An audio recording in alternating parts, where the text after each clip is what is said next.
How is it going, guys? Sleepy Jim here. Welcome back to my Road to Gold series with the shotguns in Call of Duty Ghosts. This is the map Tremor. I'm still working on the FP6 shotgun here, trying to unlock some of the early camos with this one in this gameplay. You're going to see me using the Dead Silence, the Scavenger, Amplify, and Hardline, I believe. So yeah, let's get right into this gameplay here. This is one of my favorite maps. I've probably mentioned this before for Free-for-All, and as you guys know, Free-for-all is kind of my specialty when it comes to multiplayer. It's probably what I'm best at. Look at this guy here. I just managed to turn and take that guy out. I can only assume he was just spawning in or something. Let's give him the benefit of the doubt because he definitely had the jump on me there.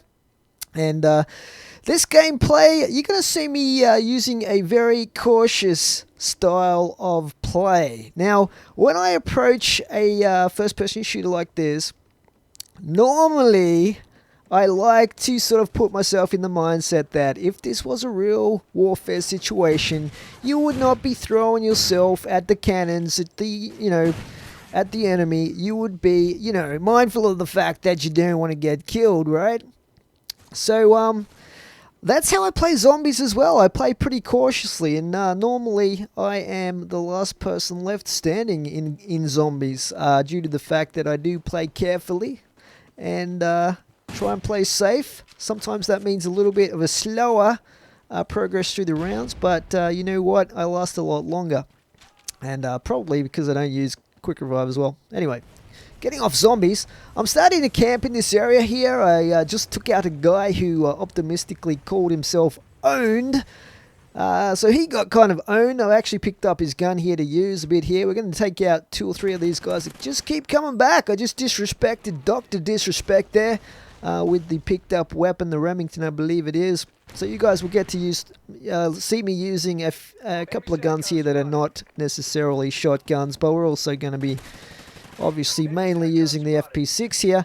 I'm going to set up camp in this top room. I really love this area in Free-for-all because there are only 2 entrances. Usually when Infinity Ward or Treyarch set up a map in their multiplayer maps where there is a room like this, they'll have 3 entrances.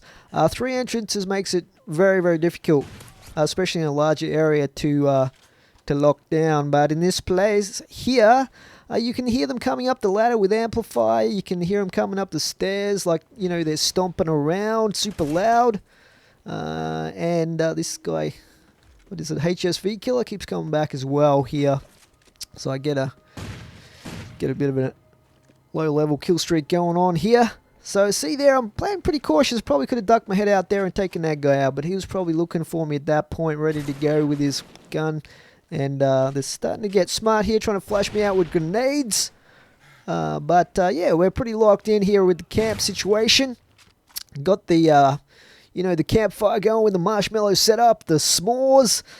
You know what? In Australia, people have no idea in general. Like 99.9% of Australians would not know what a s'more is. I only know because I've traveled a fair bit and I read a lot of books and stuff like that and talk to Americans and stuff.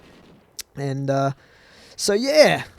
But in Australia we do toast marshmallows, but we don't make s'mores at all. But they sound super delicious. I've had them described to me in detail and how exactly you make them with the chocolate and the graham cracker, I think you call it.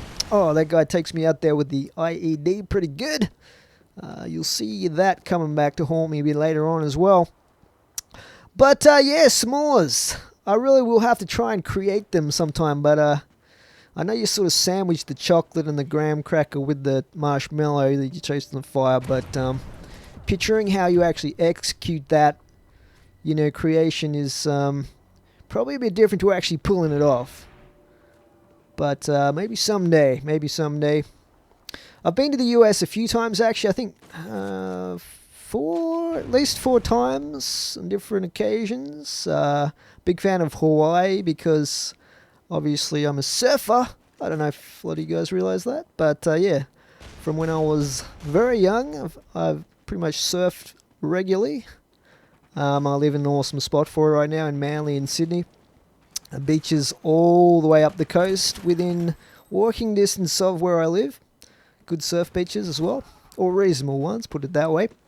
It's definitely not in Hawaii's caliber, but although some of the spots would be on their day, I gotta say, but they're less predictable because of the shifting sands of a lot of the areas around here. But yeah, get another guard dog. I get a lot of guard dogs in this. What do you guys think of all the DLC for customization in Ghost? I don't know how many people are even playing Ghost at the moment, actually, but I actually got a couple of these. I couldn't help myself, guys. I did lay down the cash for a couple of these. I mean, seriously, who can resist having Snoop Dogg's voice as the commentator, like, call out dude? I mean, it's priceless, is it not? So I got that recently. You're not going to hear that in this particular gameplay, but later on with the next shotgun, you're going to hear me using that. But going on and playing some multiplayer on Ghost recently, it's like a ghost town, kind of pun semi-intended there.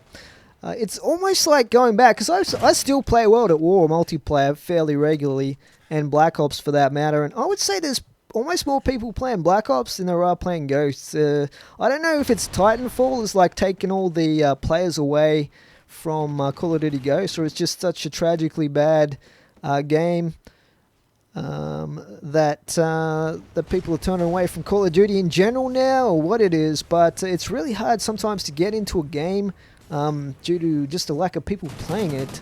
The other thing I've been playing on Ghosts lately is, and we're back in this spot here again, coming back to the old campsite, why not? I usually tend to move around a fair bit, but in this gameplay I was sort of tasting a good KD ratio, and I thought, you know what, I'm going to see how I go here. It's not going to be flawless or anything, but kneecap that guy. That was really bad aim, and my aim gets worse and worse in this game, as you see. I don't know why I was trying to throw a stun there. I have no idea, but there you go. These things happen in the heat of battle. What was I talking about? Call of Duty Ghosts, not many players. What I've been playing a lot of lately, guys, is Extinction. Really getting back into that. I might even upload some gameplay of that.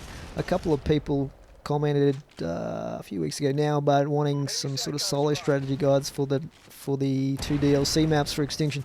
I might actually do that. You know what? Because they've brought in the teeth thing where you unlock extra abilities once you earn teeth, and I think that's an awesome idea. I have no idea, guys, how I managed to get a headshot with that extremely bad aim there. I mean, I could blame the gun and say it probably could have benefited from a grip, but you know what? There's no real excuse for that. It was just like spray and pray all the way. That guy really should have taken me out from that cover that he had there. Oh well, what are you going to do? So, we're sitting on 22 and 5 here. Can I pull off the win? Well, to be honest, these players, let's be honest, some of the good gameplay that you see from a lot of Call of Duty commentators, you know, even the more well-known ones, you can guarantee that they got into a lobby just by sheer luck of noobs, without going into the, you know, conspiracy theories of getting people to help them have good gameplays, if you know what I mean. But just assuming it's a legit game, a lot of the really good games you're going to see are where they've just got into a lucky lobby with noobs that were really bad at the game and manage a good game. And I'll be honest, probably a few of these games I'm posting, I'm assuming that's how I got a reasonably good game going in a lot of these.